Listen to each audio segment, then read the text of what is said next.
বাংলার জনরবের পক্ষ থেকে আপনাদের সকলকে স্বাগত জানিয়ে আজ ভারতের সংবিধানের প্রণেতা বাবা সাহেব ভীমরাও আম্বেদকরের জন্মদিন। তিনি এমন একজন ব্যক্তিত্ব ছিলেন, ভারতবাসীকে এমন একটা সংবিধান উপহার দিয়েছেন, যে সংবিধান এদেশের প্রতিটা নাগরিককে সম অধিকার দিয়েছে, সমান অধিকার দিয়েছে, সমান সুযোগ দিয়েছে, ন্যায় বিচারের সুযোগ দিয়েছে এবং প্রত্যেকটা ক্ষেত্রে যাতে সমানভাবে গুরুত্ব পায় সেই ব্যবস্থা করেছে। ভীমরাও আম্বেদকর এমন একটা ব্যবস্থা তৈরি করে গেছেন যেখানে আমারও যা দাম আর আম্বানিরও সেই দাম, আদানিরও সেই দাম। আমারও একটি ভোট, আদানিরও একটি ভোট। এই প্রেক্ষাপটে দাঁড়িয়ে প্রশ্ন উঠেছে যে ভীমরাও আম্বেদকর যে স্বপ্ন দেখেছিলেন আমাদের দেশের সার্বিক উন্নয়নের জন্য, সেই স্বপ্ন কি সাকার হয়েছে? সেই স্বপ্ন কি সফল হয়েছে? দেশের সংবিধান কি অক্ষুণ্ণ আছে? দেশের সংবিধান কি রক্ষিত হয়েছে? দেশের সংবিধানের মৌলিক অধিকার কি দেশের প্রতিটা নাগরিকের জন্য সুরক্ষিত হয়েছে? কেন হয়নি? তার কারণ হচ্ছে আমাদের দেশের মানুষ তাদের ভোটাধিকারকে কাজে লাগিয়ে তারা এমন একটা সময় এমন শাসক দলকে বেছে নিচ্ছেন, যার ফলে সেই শাসক দল তাদের নীতি, তাদের নৈতিকতা সমস্তকে বিসর্জন দিয়ে দেশের সংবিধানকে বিসর্জন দেওয়ার চেষ্টা করে চলেছেন। যেমন ধরুন, সম্প্রতি আগে যা হয়েছে অনেক কিছুই হয়েছে। যদি আমরা দেখি তামিলনাড়ুর 10টা বিল 12টা বিল আটকে রেখেছিল, শেষ পর্যন্ত সুপ্রিম কোর্টকে হস্তক্ষেপ করতে হয়েছে। সুপ্রিম কোর্টকে সময় বেঁধে দিতে হয়েছে, যেটা সংবিধানে নেই। এটা একটা বিষয়, এটাও করতে হচ্ছে সংবিধানকে বাঁচানোর জন্য।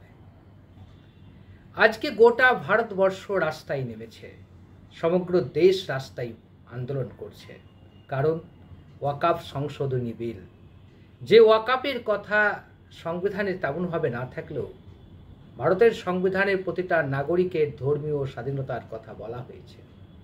সেই ধর্মীয় স্বাধীনতার যে সংবিধান মৌলিক অধিকার যেখানে রয়েছে, সেই অধিকারের বলেই তো এগুলো পরম্পরাগত ব্যবহার করার কথা ছিল এদেশের মুসলিম সমাজের, কিন্তু সেটা আইন করে কেড়ে নেওয়া হয়েছে। শুধু তাই নয়, আমাদের দেশের এই পরিস্থিতিতে আমরা এখন একটাই স্মরণ করতে পারি, ফিরে এসো আম্বেদকর। একবার তুমি ভারতবর্ষে ফিরে এসে দেখো তোমার সংবিধান কেমন আছে। তোমার সংবিধান ভালো নেই। যাই হোক, আমরা ভীমরাও আম্বেদকরের জন্মদিনে তাকে বিশেষ শ্রদ্ধাঞ্জলি জানিয়ে এই কথা কটি বললাম। আমরা যে মূল কথাতে যাব, আপনারা জানেন যে কয়েকদিন ধরে মুর্শিদাবাদের শামশেরগঞ্জ, সুতি, ধুলিয়ান প্রভৃতি এলাকায় একটা অশান্তি সংগঠিত হয়েছে, যার ফলে কয়েকজন মানুষের মৃত্যু হয়েছে, যেটা কোনোভাবেই কাম্য নয়। আমার সহনাগরিকের মৃত্যু আমি কোনোদিন কাম্য, আমার মনে সে একই রকম কষ্ট হয়। আমার গায়ে যে লাল রক্ত আছে, আমার সহনাগরিকের গায়েও সে লাল রক্ত আছে। তারও ছেলে মেয়ে সংসার রয়েছে, তাকে মারা যেতে হচ্ছে।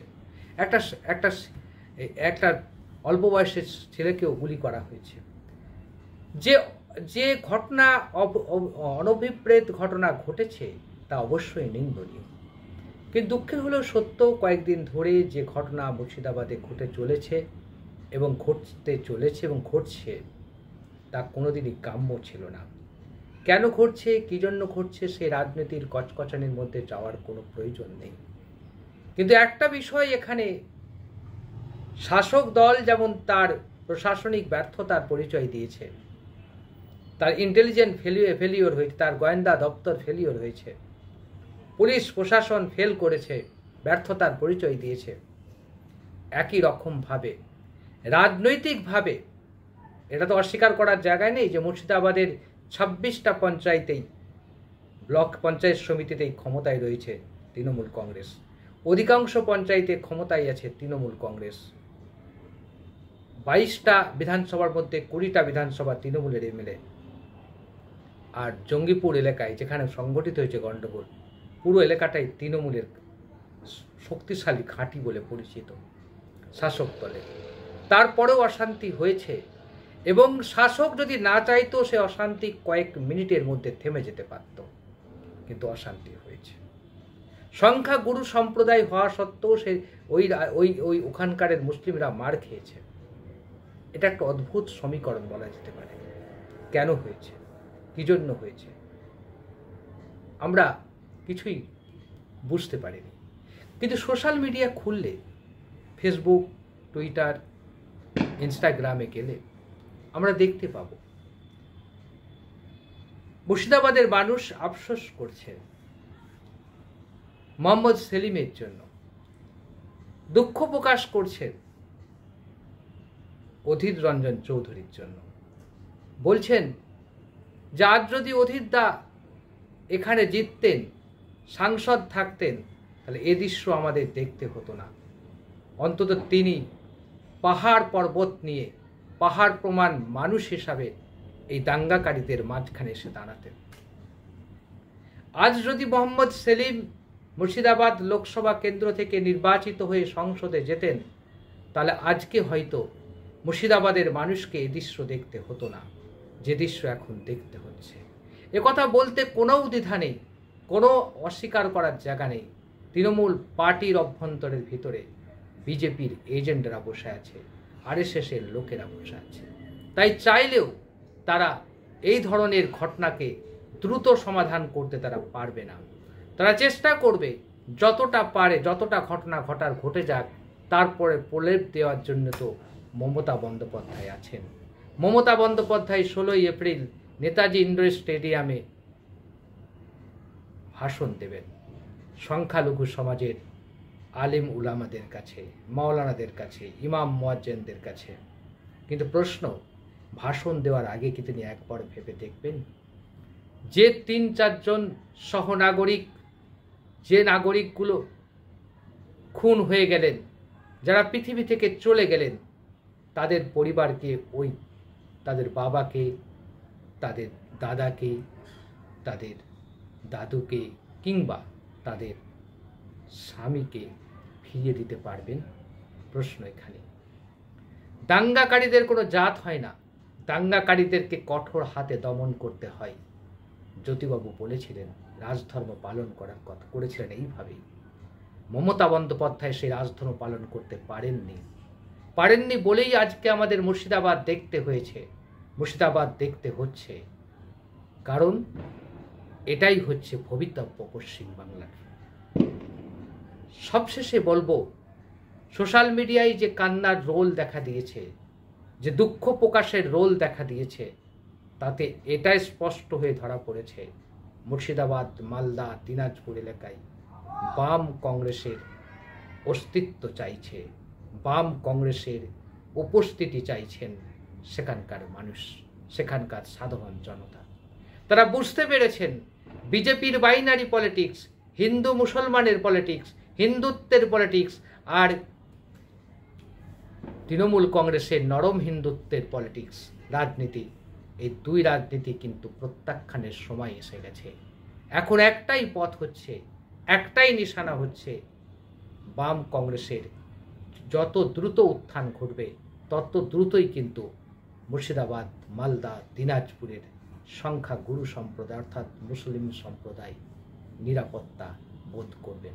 না হলে আগামী দিনে সংকট তীব্র থেকে তীব্র হবে।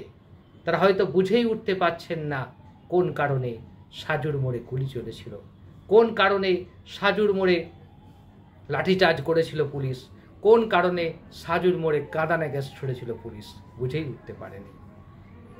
কারণ প্রশাসনের একটা অংশ এই ঘটনাকে বাড়তে দিয়েছে। প্রশাসন যদি না চাইতো এই ঘটনা বাড়তো না। তাহলে অবশ্যই মনে পড়ছে সিপিএমের জ্যোতিবাবুর সেই বিখ্যাত উক্তি, সরকার যদি না চায় দাঙ্গা হবে না, সরকার চাইলেই দাঙ্গা হবে। সরকার যেহেতু চায়নি তাই তার আমলে দাঙ্গা হয়নি, এখন হলো। মমতা বন্দ্যোপাধ্যায়ের প্রশাসন, মমতা বন্দ্যোপাধ্যায়ের সরকার কি চেয়েছিলেন দাঙ্গা হোক? সেই প্রশ্নটা যেমন সামনে আসছে, একই রকমভাবে এই প্রশ্নটাও সামনে আসতে শুরু করেছে। আজ যদি বহরমপুরের সাংসদ পদে অধীর রঞ্জন চৌধুরী থাকতেন, আজ যদি মোহাম্মদ সেলিম মুর্শিদাবাদ থেকে বিজয়ী হতেন, তাহলে কি এই মুর্শিদাবাদের এই দুর্দিনে, মুর্শিদাবাদের সাধারণ নাগরিকদের এই কষ্টের দিনে, এই দুঃখের দিনে তারা চুপ করে বসে থাকতে পারতেন? নাকি ইউসুফ পাঠানের মতো অলিন্দে দাঁড়িয়ে আরাম আয়েসে চা গিলতে পারতেন, চা পান করতে পারতেন? আপনারাই বলুন, সেলিম এবং অধীর রঞ্জন চৌধুরীকে হারিয়ে মুর্শিদাবাদের মানুষ কি সঠিক সিদ্ধান্ত নিয়েছিল? ভাবতে থাকুন, ভাবতে থাকুন, ভাবতে থাকুন, আর একবার ভাবুন কোন পথে নিয়ে যাচ্ছেন আপনাদের মুর্শিদাবাদকে। এবার পরিবর্তন না প্রত্যাবর্তন, সেই সিদ্ধান্ত আপনাদেরই নিতে হবে।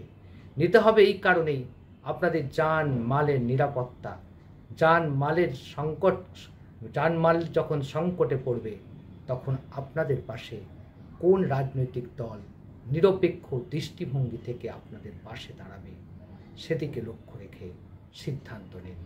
আগামী বিধানসভা নির্বাচনে সেদিকেই লক্ষ্য রাখুন। এটুকু বলে আজ শেষ করছি। এই অনুষ্ঠান যদি ভালো লাগে, এই প্রতিবেদন যদি ভালো লাগে, অবশ্যই লাইক করবেন, শেয়ার করবেন, সাবস্ক্রাইব হয়ে আমার